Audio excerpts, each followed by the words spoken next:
Thamo shirigi nangbo mami mutat krabane. Aigi samangan sna. Ngasi shikre. Kaino takpiri batubo. Pabung. Lamhin ba nasa ibu. Pabung ni chening bisay bada. Nasa ki shuwarog de. Nasa ibu shikre na khalasu. Nuksidi ay na intozu.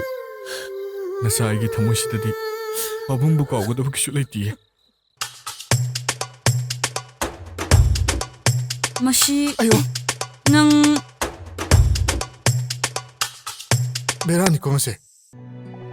Macha aigi damakta aigi babada nungju nungsa khaidana thabak wana suraga aibu ihai sing tamhalakpani aigi babungna pamjaba doctor haiba sinphamdo aigi chanupi do hengani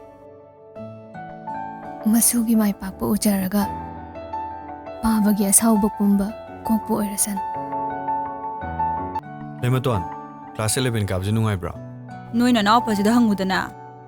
kaino nang haido Haishanuda angang oi toin Shabi di phari boy biem lemton angjidi handi nang Cheleman. Koi danawani se larikana na haibenge. Akhoi chene henbado. Aibu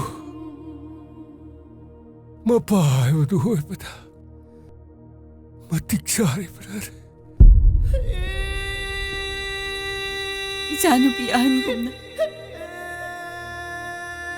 Masu.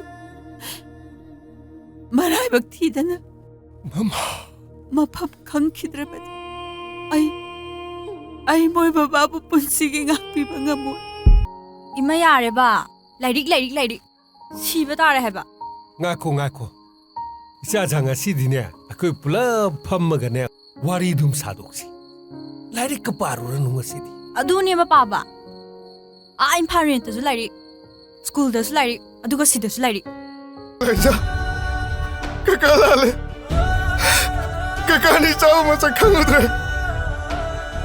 Ichagi se kamchita bojara bade kanduna. Kakana mutirak pyam khirabane. Na babo. Nungshibu. Aigi pabungduni ko. Nungi thamoi palangune habati. Ai no mata khaludi. Ta choli tabagi pau pau ba. Ai ngone khanganda ba. Masira. Masabu nungshibe kudam. Haibiyo babo. Malem ipana. Taningde. Nakugi long nang wai. Ai taningde.